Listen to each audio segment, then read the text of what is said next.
Isang batang akala ng lahat ay patay na, pero sa loob ng 10 taon, ginawa siyang buhay na sandata.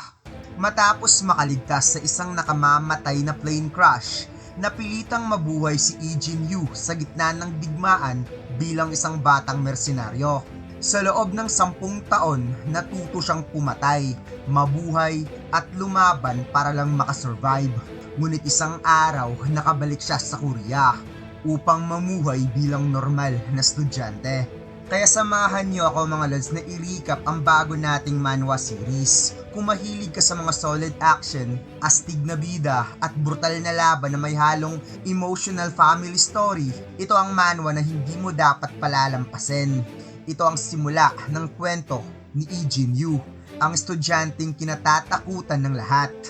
Nagsimula ang kwento sa pagpapakita ng isang abandonadong gusali habang may dalawang sasakyan na nakaparada sa labas nito. Sa sumunod na eksena, ipinakita ang isang sundalo na puno ng pasa at may dugo pa sa mukha habang humihingi ng tawad sa professor dahil sa sinapit nilang sitwasyon. Ngunit agad na sinagot ng professor na siya daw ang dapat na humingi ng tawad dahil nadamay tuloy si Major Kang at ang kanyang mga tauhan sa sitwasyong ito. Inis na napapaisip si Major Kang na magiging successful sana ang rescue mission na ito kung hindi lang sana sila tinraidor ng lintik na informant na yon. At saka mga tao dito ay mga highly trained soldier. Hindi sila mga common o normal lang na militsya. At bukod pa ron, halos triple pa ang bilang ng mga ito kumpara sa inaasahan ng kanilang intel. Alam ng kalaban ng buong detalye ng plano nila, kaya sila tuluyang na-ambush. Biglang nagbukas ang pintuan at tumalsik ang isa pang sundalo na puno ng pasa at dito'y nakilala ni Major Kang na ito pala ay ang kanyang kasamahan na si Sergeant Kim. Kaya hindi napigilan ni Major Kang ang sarili na sabihin sa isa sa mga tauhang naghuli sa kanila na lintik kang hayop ka. Ngunit may sinabi rin ng taong ito na hindi niya naiintindihan o maybe iba ang lingwahe ng taong ito, na makikitang gigil nga itong napatitig kay Major Kang at biglang hinampas ang kanyang ulo gamit ang armas. Bagsak ang ulo ni Major Kang sa tindi ng pagkahampas ng lalaki, habang ang lalaki ay napatawa na lamang na talagang nasatisfy siya sa ginawa niya. Maya-maya ay umalis na ang lalaki at matapos isara ang pintuan, napaubo na lamang si Major Kang at napamura sa isipan na napasabing hayop ang lintik na yon. Ano tingin niyo sa amin mga pawn? Napatanong si Sergeant Kim kung ayos lang ba itong si Major Kang. Sagot nitong ayos lang naman siya, ngunit kumusta ang iba nilang mga tauhan? Sagot ni Sergeant Kim na hindi niya alam, dinala ang iba sa kung saan. Ngunit bigla na lamang napalingon ng dalawa na sobra nilang ikinagulat dahil biglang nagbukas ang pintuan. At dito nga ay pinakita na bumalik ang tao kanina at ito nga ay naka-shirtless na at sigang-siga na napatitig sa kanila. Kaya inangasan na rin ni Major Kang at napasabing, bakit? Anong problema? Ngunit bigla na lamang itong natumba at it's turn out na patay na pala ang taong yon. At ipinakita nga dito ang isang silhouette na nagpatumba sa taong ito at ito nga ay naka full gear soldier habang nakatakip ang scarf sa kanyang ulo at mata lang niyang nakikita. At ito nga ay napatanong na wikang, ikaw ba si Major Hamchan Kang? Nagulat si Major Kang dahil nagsalita ito ng Korean, kaya tinanong niya ito, sino ka? Ngunit sa isipan ni Major Kang ay napansin niyang hindi fluent magsalita ng Korean ng taong ito. Gayunpaman, sigurado siyang marunong talaga ito magsalita ng kanilang wika. At maya-maya ay diretsa ang sinabi ng misteryosong sundalo, nandito ako para iligtas kayong lahat. Kaya kayong lahat dito, sumunod kayo sa akin. Agad nagmadaling tumakbo ang lahat upang makaalis kaagad sa lugar na yon. Ngunit habang tumatakbo sila, hindi makapaniwala si Major Kang sa kanyang mga nakikita dahil lahat ng mga tauhang bantay sa paligid ay nakahandusay na lamang. Ngunit ni isang putok o ingay man lang, wala silang narinig kanina mula sa labas. Dahil doon ay agad na patanong si Major Kang na saang division ka ba kabilang at ilang tropa bang idineploy nila dito? Ngunit kalmadong sumagot ang misteryosong sundalo na hindi niya pwedeng sabihin kung saan siya nagtatrabaho at mag-isa lang siyang pumunta rito. Dahil dito ay tuluyang hindi makapaniwala si Major Kang sa kanyang isipan na paano nagawang na-knockout ng isang tao ang lahat ng highly trained soldier na nandito. At higit sa lahat hanggang ngayon ay hindi man lang nila siya napapansin. Nakita ni Major Kang ang isang tauhang lumabas mula sa kabilang pasilyo at tila doon pa nila napagtanto na may nangyayari na palang kaguluhan sa labas. At nang makita sila nito ay agad ikinasa ang kanyang armas habang ang isa pa nitong kasamahan ay lumabas mula sa gilid. Dahil doon ay agad tumagas ang pawis ni Major Kang sapagkat alam niyang hindi sila makakalusot ng tahimik hanggat hindi nila napapatumba ang dalawang to. Subalit, biglang sumugod ang misteryosong sundalo. Mabilis itong nag-dash papunta sa kalaban at agad tinapik ang braso nito upang maialis ang barel bago sinundan ng napakalakas na uppercut sa baba na talagang hindi lang ito bumagsak kundi bumangga muna ito sa pader bago tuluyang nakatulog sa sahig. Agad namang kumuha ng AK-47 ng kasama nito upang paputukan sana sila. Ngunit mas mabilis pang naging galaw ng ating bida na sa isang iglap lang ay agad hinugot ang kanyang dagger at ibinato niya ito ng sobrang bilis na may insaktong precision kung saan direkta itong tumama sa dibdib ng kalaban dahilan para hindi na ito makagalaw pa. Kaya pagkatapos nun ay maingat niyang chinek ang dalawang kalaban upang siguraduhin hindi na talaga makatayo pa ang mga ito. Habang ikinakabit ng ating bida ang suppressor sa kanyang barel, napa-what the hell na lamang itong si Major Kang sa kanyang isipan dahil hindi lang basta na disarmahan ng dalawang tauhan kanina, napatumba pa sila nang hindi man lang nagawang gamitin ng kanilang mga armas. Matapos mailagay ng ating bida ang suppressor, agad itong nagsalita na kailangan nating bilisan ng pagkilos. Ako na ang bahala sa lahat ng hostile habang nagpapatuloy tayo. Kaya hanggat maaari, subukan yung huwag gamitin ng mga rifle, maliban na lang kung kinakailangan.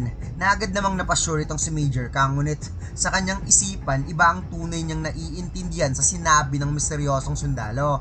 Na para bang ang totoong ibig sabihin nito, huwag niyo akong pakialaman sa gagawin ko. Ako na ang bahala dito. At maya-maya, tatlong tahimik na putok ang nagsusulputan na talagang tag-iisang bala lang na bawat isa ay agad na papabagsak ang kalaban dahil sa nakakamatay na precision ng ating bida. Patuloy na sumulong ang ating bida papalabas ng building at nauunahan kagad niya mga kalaban na sasalubong sa kanila kaya mahirap talagang malaman ng ibang kalaban na sinasalakay na pala sila sa loob. Napansin ni Major Kang na may isang grupo ng mga hostile ang nag-uusap sa dulo ng pasilyo. Kaya naisip niya na kailangan na rin niyang tumulong upang makalusot sila sa sitwasyong ito. Subalit sa isang iglap ay bigla na namang nagdash ang ating bida papunta sa mga kalaban at dahil doon ay sobrang nagulat si Major Kang habang napapatanong sa sarili na bakit ba siya laging basta na lamang sumusugod.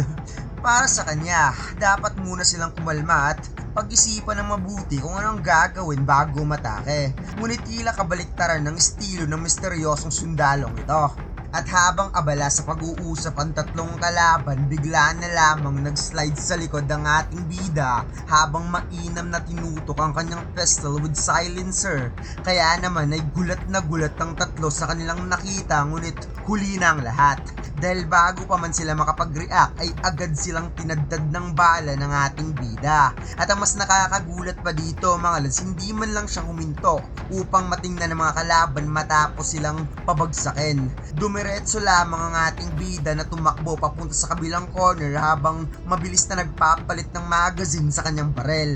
Kaya naman, nang masaksihan nito ni Major Kang, hindi niya may tago ang matinding pagkabigla sa kanyang nakita. Bumagsak agad ang tatlong kalaban habang ang misteryosong sundalo ay tuloy-tuloy lamang sa pagtakbo na tila walang anumang nangyari dahil dito wala siyang ibang masabi kundi what a beast.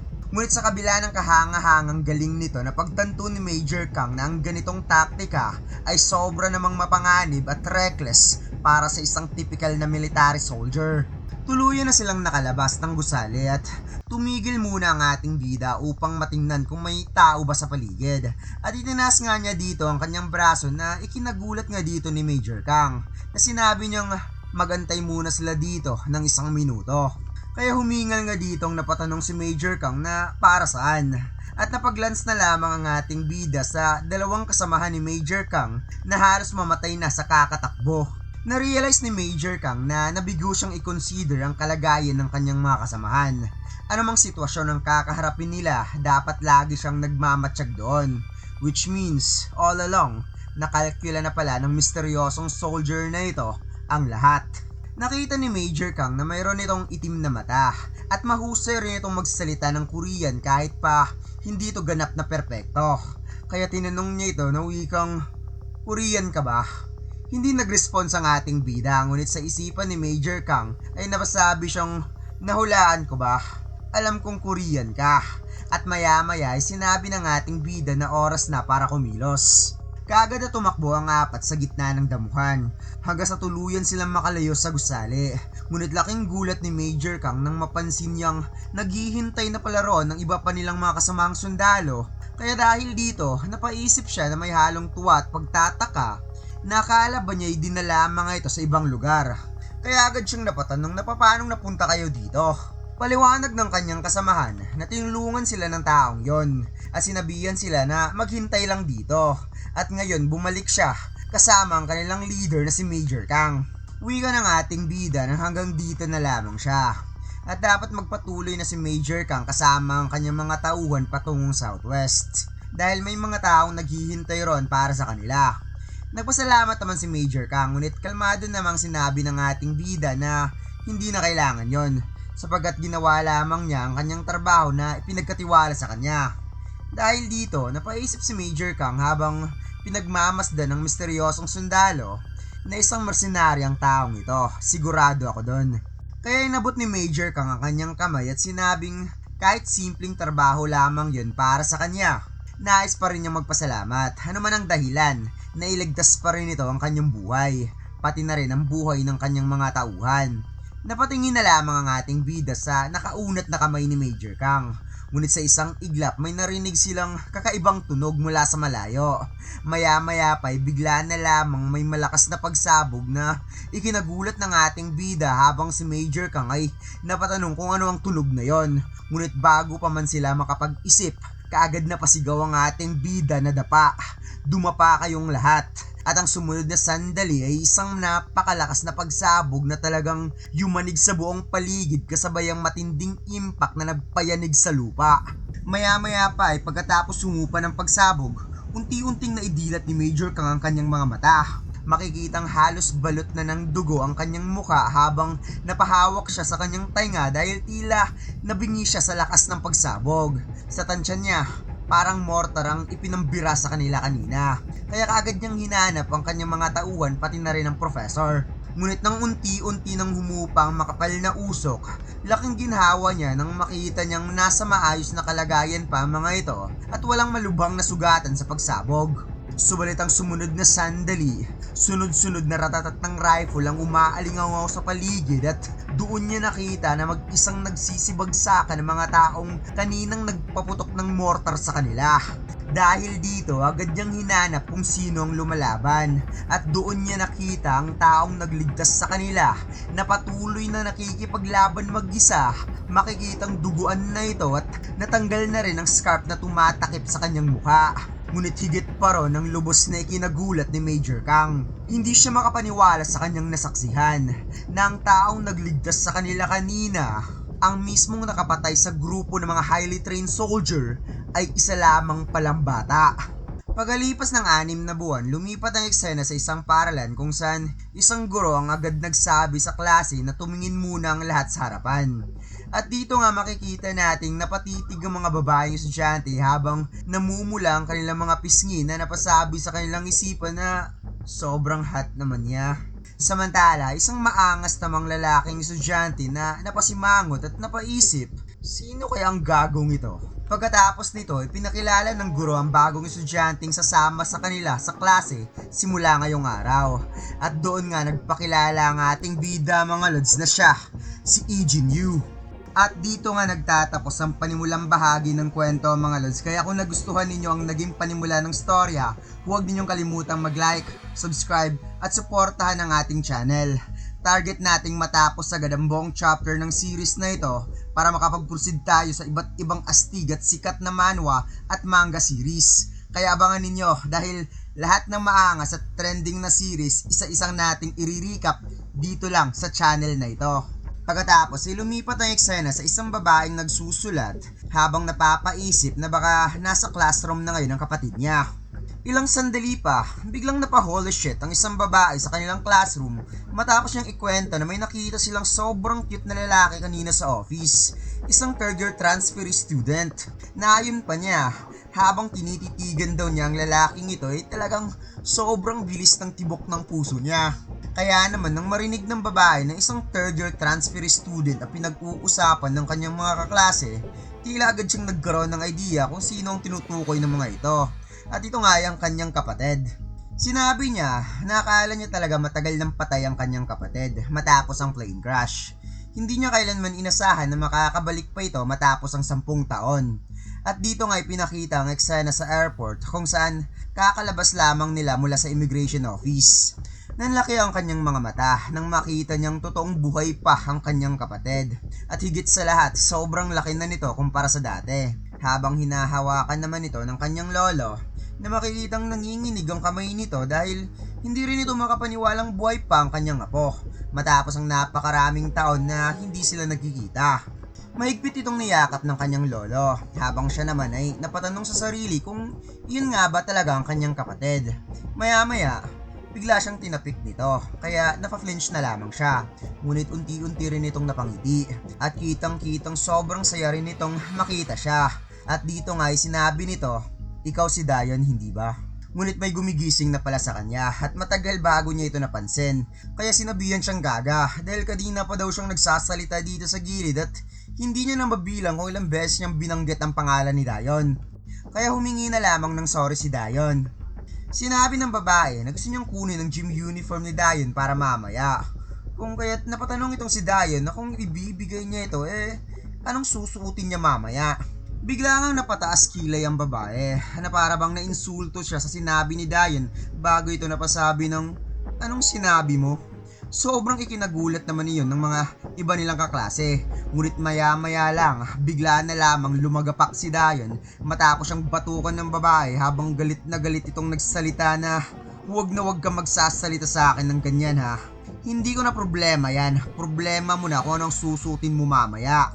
Habang ang isa naman itong kasamahan ay napamak din ang mukha kay Dayon. Dagdag pa ng babae, "Naging mabait ba ako sa iyo nitong mga nakaraang araw para sagot-sagutin mo ko ng ganyan? Baka gusto mong bugbugin kita para mailagay ka talaga sa tamang lugar." Samantalang ang iba naman nilang kaklase ay nagpapanggap lang na walang nakikita at tahimik na nagpapatay-patay mali siya sa nangyayari. Pagkatapos ay lumipat ang eksena sa section class 3-2 kung saan ipinakilala ng guro si Eugene sa kanyang magiging mga kaklase. Ipinaliwanag ng teacher na matagal nang naninirahan si Eugene sa overseas, kaya umaasa siyang makikisama at mag-adjust ng mga kaklase para rito. Pagkatapos ay itinuro niya ang bakanting upuan sa likuran at sinabing doon na lang muna ito umupo.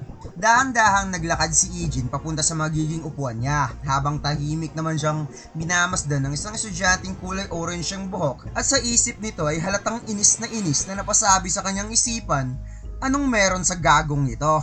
Bakit sobrang gwapong-gwapo ito para sa kanila? Mukha lang naman siyang mahinang nilalang para sa paningin ko." Maya-maya, tinawag naman siya ng lalaking nasa likuran na napasabing, "Jayong." At sa simpleng tingin pa lamang nito ay parang sinasabi ng alam niya na ang dapat gawin. Kaya napangiti na lamang si Jayon at napasabi sa kanyang isipan, "Tingnan natin kung paano ka makakadaan dito."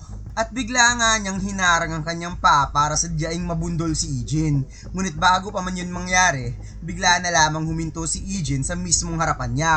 Doon niya napagtantong hindi naging perpekto ang timing niya para masimplang ang bagong estudyante.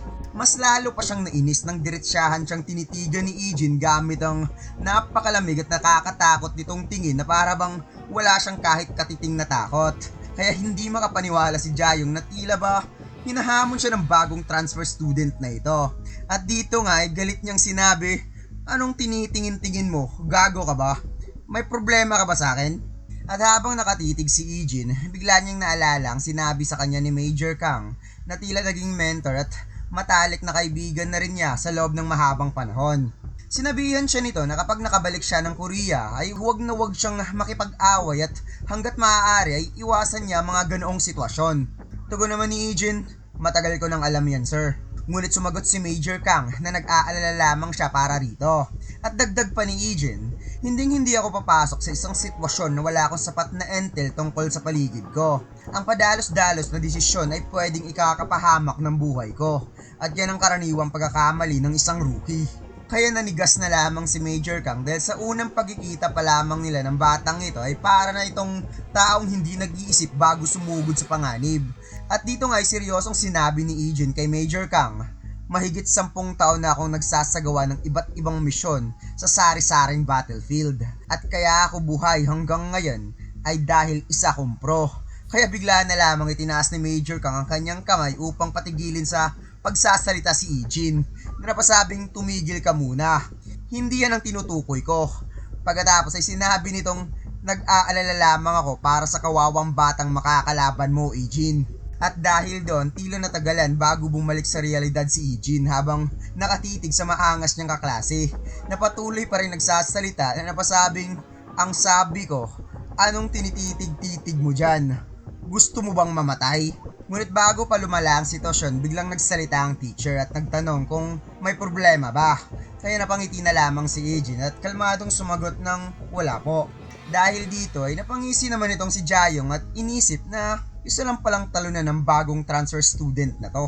Pagkaupo ni Ijin, sinabihan naman ng teacher si Yongchan na tulungan ng bago nilang kaklase para sa kanilang unang klase.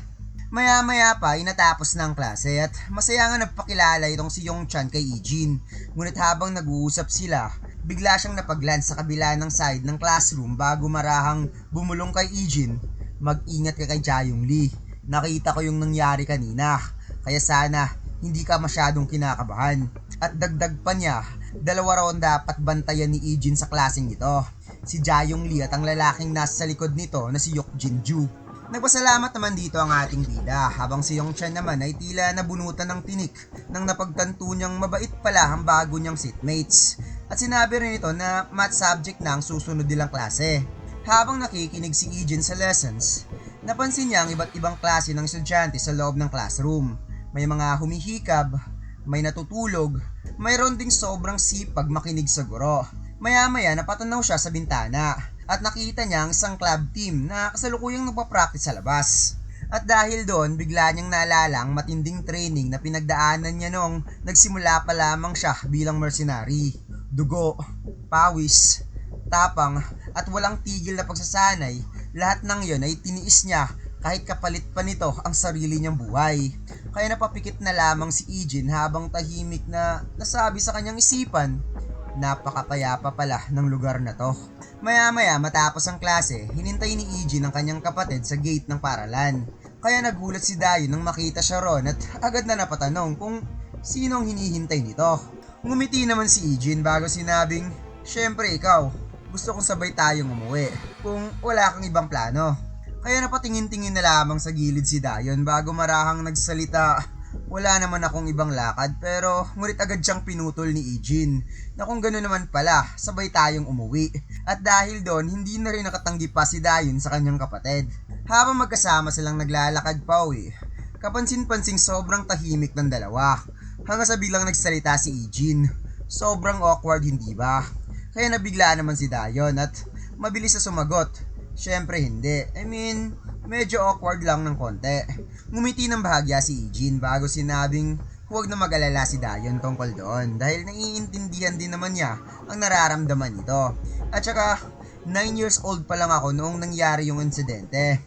Kaya halos wala akong maalala tungkol sa'yo pati kay Grandpa. May kaunting pakiramdam lang ako natitira at yun lang ang meron ako. Maya-maya habang nagpapatuloy sa paglalakad ang magkapatid, biglang may narinig si Dayan, isang lalaki nagsasalita. Kailan ba darating si Heejin dito? At dahil doon, bigla siyang napatigil. Doon niya napagtantong ang babaeng kasama ng lalaki, isa rin sa mga kasamahan ng babaeng nang bully sa kanya kanina. At maya-maya, napansin siya ng babae na napasabing, uy, Dayon you? Kaya dahil doon, mas lalong pinagpapawisan si Dayon na napatanong sa kanyang sarili kung ano ang gagawin niya. Napatanong ang lalaki kung sino naman ang babaeng tinawag nito. Nasagot naman itong, alam mo na, siya yung babaeng kinaiinisan ni Heejin. Kaya naparealize nga dito ang lalaki bago muling nagsalita ang babae. At sino naman yung kasama mo pa uwi Dayon? Huwag mo sabihing boyfriend mo yan. Hindi ko akalaing marunong ka na palang makipag-date ngayon.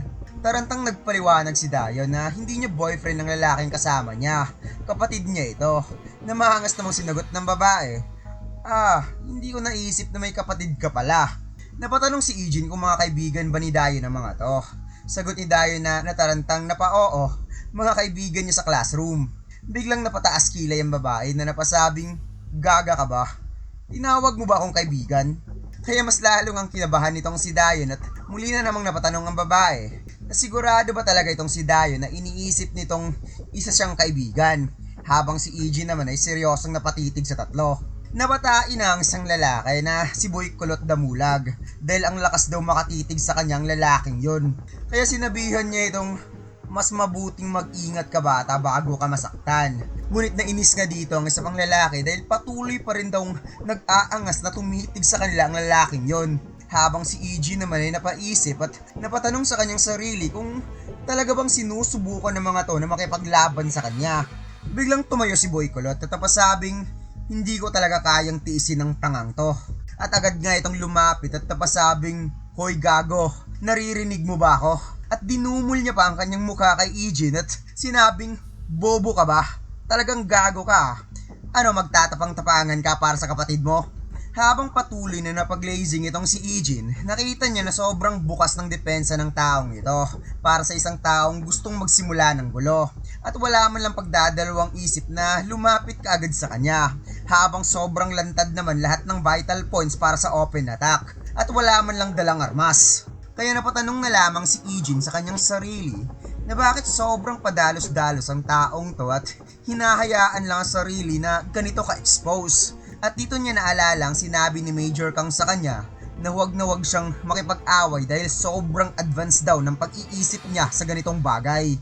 Kaya napasabi na lamang sa isipan si Eugene na hindi ko na lang kaya papansinin ng isang to. Subalit bigla nga siyang hinawakan ni Damulag at galit na napasabing, sagutin mo ako kapag tinatanong ka. Kung saan agad nga ditong napayoko si Dayon para humingi ng sorry at ipinaliwanag na ang kanyang kapatid ay halos buong buhay nang naninirahan sa ibang bansa kaya hindi pa nito alam kung paano gumagana mga bagay dito sa Korea. Biglang napasawat si Boy Kulot habang si Dayon naman ay nanginginig na. Wika ni Boy Kulot na wala akong pakialam sa bobong to kung sa overseas man lumaki dahil wala naman yung kinalaman sa akin. At bigla nga nakita dito ni Eugene na ang kanyang kapatid ay talagang sobrang natatakot habang nanginginig na napatitig kay Boy Kulot. Kaya biglang tinapik ni Eugene ang pulso ni Damulag na talagang nagpaaray sa kanya sa sobrang sakit ng rest niya. Tahimik na tinanggal ni Eugene ang kanyang bag bago dahan-dahang hinubad ang kanyang jacket. Pagkatapos ay lumapit siya kay Dayon. Kaya nanlaki ang mga mata ni Dayon nang narealize niyang balak talagang patulan ng kanyang kapatid ang mga gagong yon. Ngunit ngumiti lamang ng bahagya si Eugene bago kalmadong sinabi, maghintay ka lang muna rito. 1 minuto lang. Kaya napahana lamang si Dayon habang dahan-dahang tinatakpan ni Eugene ang ulo nito gamit ang kanyang jacket at napasabing 1 minuto lang talaga. Samantala, agad namang sumugod mula sa likuran si Damulag habang galit na hinahanda ang kanyang kamao at napasabing, you motherfucker! Ngunit bago pa man tuluyang makapagpakawalan ng suntok si Damulag, mabilis pa sa kidlat ng ating bida mga lads na agad bumitaw ng matinding siko na talagang sapul ang mukha ni Damulag. Agad na nalupaypay si Damulag habang tumatalsik ang dugo mula sa kanyang ilong bago tuluyang bumagsak sa gilid na parabang nawalan nito ng lakas. Kaya sobrang gulat at hindi makapaniwala ang dalawa sa kanilang nakita na sa isang iglap lamang ay nawalan agad ng malay ang Damulag nilang kasamahan. Napabuntong hininga naman si Eugene dahil mukhang nasira niya agad ang ipinangako niya kay Major Kang na iiwas siya sa gulo habang kalmado siyang naghahanda para sa susunod na lalaki. At pinakita nga dito si Damulag sa gilid na duguan ng ilong, namumutla ang mga mata at tuluyan ng nawalan ng malay. Kaya dahil doon, hindi mapigilan ng isa pang lalaki na pagpapawisan habang nakatitig kay Eugene. Pagkatapos, lumipat ang eksena sa isang kampo ng mga sundalo kung saan gumagawa sila ng jogging routine sa pagtatapos ng araw na ito. Habang si Major Kang naman ay maiging nakabantay sa kanyang mga tauhan. Lumapit si Sergeant Kim na napasabing, Major Kang, di ba ito na yung araw na yon? Ang first day of school ni Eugene? Tumango naman si Major Kang at napasabing, tama. At 6 na buwan nilang sinanay si Eugene, ngunit kahit ganoon ay hindi pa rin siya mapakali.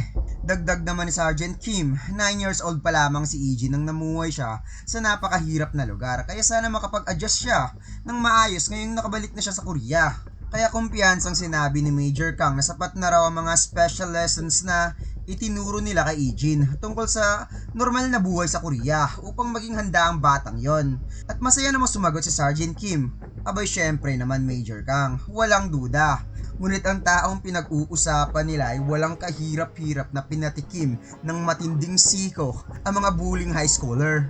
Dahan-dahang napatayo ang isa pang lalaki, ngunit halatang nagdadalawang isip ito kung sumugod ba o hindi. Samantala ang babaeng kasama nila ay tuluyang natameme na para bang hindi niya alam kung ano ang dapat gawin.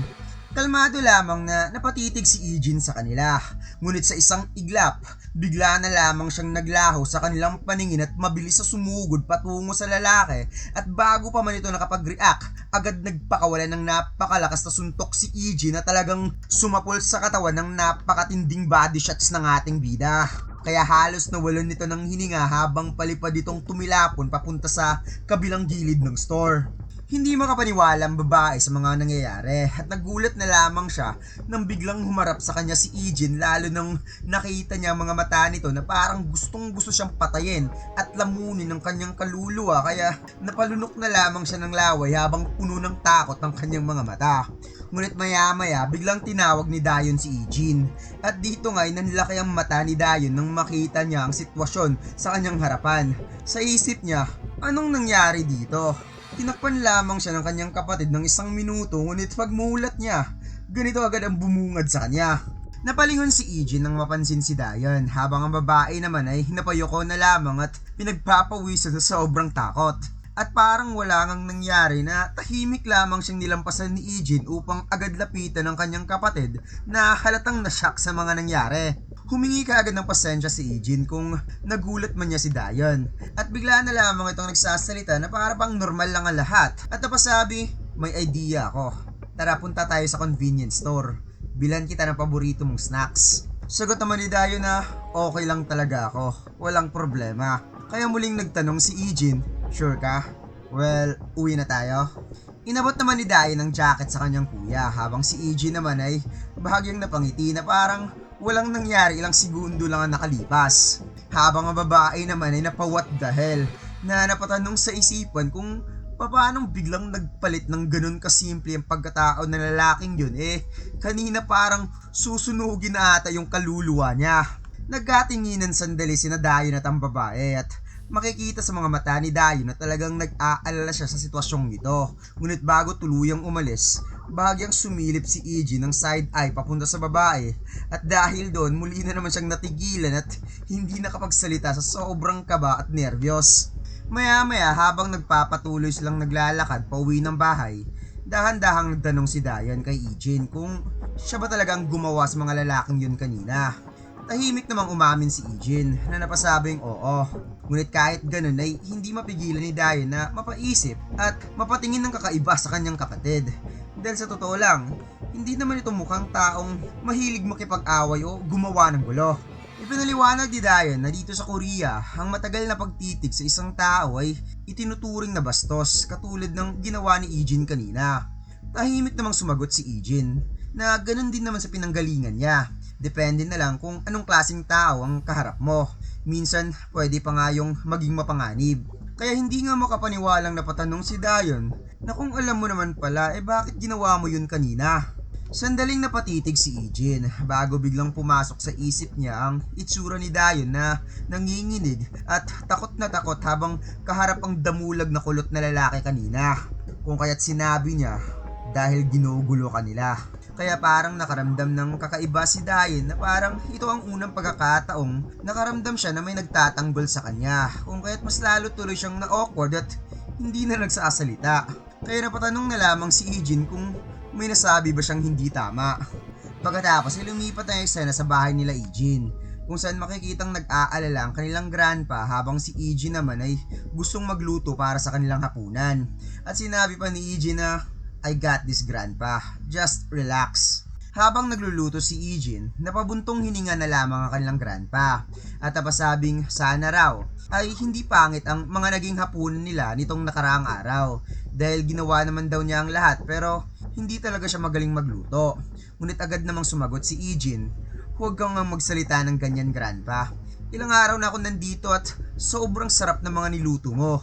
Dahil doon, tila gumaan ang pakiramdam ng matanda nang marinig niya mismo mula sa kanyang apo na nagustuhan nito ang kanyang mga luto. Samantala, tahimik namang napaisip si Dayon. Hindi pala basta-basta ang ginawang effort ng kanyang grandpa dahil kumuha pa ito ng cooking classes bilang paghahanda sa pagbabalik ni Eugene at mukhang sobrang saya talaga nito nang nalamang nagustuhan ng kanyang apo ang mga inihanda niya. Bigla namang napatanong ang kanilang grandpa kung kumusta ang naging first day nila sa school. Sandaling napahinto si Eugene sa kanyang ginagawa at bahagyang napasulyap kay Dayon. Ngunit nanatiling tahimik lamang si Dayon at walang sinabi. Kaya si Eugene na lamang sumagot na napasabing, "Maganda naman po. Maayos ang naging unang araw namin sa school." Bagay na sobrang ikinatuwa naman ng kanilang grandpa. Maya-maya habang nakahiga si Eugene sa kanyang kama upang matulog, hindi pa rin siya mapakali habang paulit-ulit niyang naalala ang naging reaksyon ng kanyang grandpa nang muli siyang makita. Naalala niyang halos hindi makapaniwala ang matanda na buhay pa siya. At kahit sabihin niya na wala siyang gaanong naalala tungkol sa kanilang pamilya, para sa kanyang grandpa ay hindi na yun mahalaga. Ang mahalaga lamang ay nakabalik si Eugene at buhay siya. Naalala rin ni Eugene kung paano siya ipinagluto ng napakaraming pagkain sa unang araw niya sa Korea na para bang gusto nitong punuin ang lahat ng taong nawala siya. Dahil doon, bahagyang napangiti si Eugene habang tahimik na napaisip na sa wakas, pakiramdam niya mayroon na siyang tunay na pamilya. Ngunit pagkatapos nito, biglang lumipat ang eksena sa loob ng eroplano habang malakas na tumutunog ang emergency alarm. Maya-maya pa, nagsimulang bumagsak ang mga oxygen mask mula sa kesame ng bawat upuan habang nagkagulo ang mga pasahero sa loob. At sa gitna ng kaguluhan, sinigurado ng mga magulang ni Eugene ang kanyang kaligtasan habang yakap siya ng mahigpit. Ilang sandali pa, naramdaman ng batang Eugene ang malakas na pagbagsak ng eroplano bago bigla na lamang nilamon ng pagsabog ang buong paligid. Biglang nagising si Eugene at agad na pabangon dahil sa sobrang sama ng kanyang panaginip. Halos naghahabol pa siya ng kanyang hininga habang pinagpapawisan ng malamig ang buong katawan niya. At nang mapatingin siya sa oras, 7:10 na pala sa umaga. Maya-maya, may narinig siyang ingay sa labas ng kanyang kwarto. Kaya agad siyang lumabas upang maghanda na rin sa pagpasok sa eskwela. At doon nga niya nakita si Dayon na kakarating lang sa mesa matapos magluto ng kanyang almusal. Na napasabing, "Gising ka na pala. Gigisingin na sana kita." Napatanong naman si Eugene kung nasaan ang kanilang grandpa. Habang hinuhubad ni Dayon ang kanyang apron, sumagot ito na maaga siyang umalis kanina. First day niya ulit sa trabaho ngayon. Pagkatapos ay pinaliwanag niya na nag-leave muna ang kanilang grandpa ng ilang araw nang dumating si Eugene. Kaya ngayong araw ang unang balik nito sa trabaho. Maya-maya pa, nagpaalam na rin si Dayon dahil kailangan niyang pumasok ng mas maaga ngayong araw. At bago ito umalis, ay pinalahanan pa nito si Eugene na napasabing, "Huwag mong kalimutang kumain ng breakfast bago ka pumasok." Kaya napa-okay things na lamang ang ating bida habang naiwan mag-isa sa bahay. Tahimik niyang minasdan ang mainit-init na pagkain sa mesa at muli niyang na-realize na ito pala ang pakiramdam na magkaroon ng tunay na pamilya. Pagkatapos ay lumipat ang eksena sa school kung saan nalaman ni Eugene ang transfer student pala kahapon ay ang kapatid pala ni Dayon. At hanggang ngayon ay sariwa pa rin sa isipan ng babae ang nangyari kahapon. Kaya na pa Jesus Christ na lamang siya habang tinatanong ang dalawa niyang lalaking kasamahan kung okay lang ba mga ito. Hindi pa rin kasi siya makapaniwala kung paano nanakaut ang dalawa sa iisang suntok lamang. Habang sa isip naman ng isa sa mga lalaki ay napasabing, "Sa tingin mo ba, mukha ba akong okay?" Maya-maya may biglang nagsalita at nagtanong kung ano ang nangyari. At ito nga ay si Eugene, nakakarating pa lamang. Kaya napaisip nga dito ang babae kung dapat ba nilang tigilan na ang pambubuli kay Dayon. Nawika pa niyang, Ang titig daw ng lalaking yun kahapon ay halos mapatay siya sa sobrang takot. Ngunit napaisip din siya na siguro magiging okay lang naman siguro ang lahat. Dahil ang kapatid ni Heejin at ang grupo nito ay kilalang may hawak ng kapangyarihan sa buong paralan. Maya-maya pa, isa na namang malakas na batok ang bumagsak sa ulo ni Dayon habang ito ay pababa ng hagdanan. Dahilan para magulat siya at agad na palingon sa kanyang likuran. At doon nga niya nakita si Heejin na agad nagsalita. Huwag ka nga mag-overreact, gaga. Napatanong naman si Dayon kung ano ang kailangan nito sa kanya. Ngunit sagot ni Heejin, sumama ka sa akin, boba. Kaya nagtataka na patitig si Dayon at nagtanong kung saan mas pupunta. Biglang natawa si Heejin bago sinabing, excuse me, holy shit. Lumalakas na yata ang loob mo ngayon dahil may kuya ka nang magtatanggol sa'yo. At dito nga ay mariing sinabi ni Heejin na manahimik na lamang si Dayon kung ayaw nitong dito mismo sa hagdanan mabubugbog. Pagkatapos ay lumipat ang eksena sa recycling bin station, kung saan isang napakalakas na sipang biglang tumama mismo sa sikmura ni Dayon dahilan para mapatalsik siya at bumagsak kasama sa mga basura. Sinabi ni Heejin na noon pa man ay sinabihan niya na itong si Dayon na yumuko na lamang sa kanya at manahimik. Napatanong naman si Dayon kung ano ba talaga ang pinagsasabi nito. Ngunit sagot ni Heejin, huwag mo nga akong paglaruan, Dayon. Ang tinutukoy ko ay ang nangyari kahapon. Dagdag pa ni Heejin, kung akala daw ng kuya ni Dayon ay matapang na ito kaya marahil ay lumalakas na rin ang loob ng kanilang munting Dayon, ngunit malas lang daw ng kuya ni Dayon dahil may naghihintay na welcome party mula sa pinakamabagsik na grupo sa GHSI. Naguluhang napatanong naman si Dayon kung ano ang ibig sabihin ni Heejin. Ngunit nakangiting sagot ni Heejin, wala raw idea ang kuya ni Dayon kung sino ang binangga nito kahapon dahil mga kaibigan daw yun ng kanyang kuya at may panuksong ngiti pa nitong sinabi na kasalukuyan na raw binibisita ng mga ito ang kapatid ni Dayon. Dahil dito biglang nanlaki ang mga mata ni Dayon at napasigaw habang tinatanong kung ano ba ang balak nilang gawin kay Heejin. Ngunit isang malakas na sampal agad ang tumama kay Dayon at sinabi ni Heejin, tumahimik ka, munting gaga. Wala nang pakialam si Dayon kung gaano kasakit ang sampal na matatanggap niya. Ang tanging nasa isip niya ngayon ay baka mapahamak si Heejin dahil sa kanya. Kaya sobrang pag-aalala, agad na tumayo si Dayon at mabilis na tumakbo para puntahan ng kanyang kapatid. Pagkatapos ay lumipat ang eksena sa classroom 3-2 kung saan bumungad agad ang isang mabigat at hindi magandang atmosphere kahit ang dalawang maangas na kaklase ni Heejin ay tahimik lamang na nakamasid sa grupong kakapasok lang sa kanilang classroom. Nauna nga dito ang kulot na damulag at may bandage na ngayon ang ilong niya. Agad itong napansin ni Heejin habang makikitang muli na namang nagtatapang-tapang ang dalawang lalaking nabugbog niya kahapon, mga estudyanteng nawalan agad ng malay matapos matamaan ng tag-iisang suntok. At dito pinakita rin ang tila leader ng kanilang grupo. Maya-maya pa ay biglang dumating si Dayon na napasigaw sa pangalan ni Heejin na makikitang hinihingal ito sa sobrang pagtakbo habang may pasa sa mukha. Napansin agad ni Heejin ang pagdating ng kanyang kapatid, ngunit itinagulat niya nang makita ang mga pasa nito at maruming marka sa tiyan ni Dayon. Napailing naman ang leader ng grupo na napasabing, wow, naparito pa talaga ang kapatid mong babae dahil nag-aalala para sa kuya niya. Samantalang ang kapatid kong babae, puro reklamo at utos lang ang alam gawin sa kanya. Ngunit bigla naman itong pinatigil ni Heejin, nakakarating lang din sa eksena na napasabing, shut up, mag-aalala lang naman ako kung may makakatalo na sa'yo. At dito nga ay nagkatinginan na lamang sina Dayon at Heejin at kitang-kita sa mukha ni Dayon ang matinding pag-aalala para sa kapatid niya.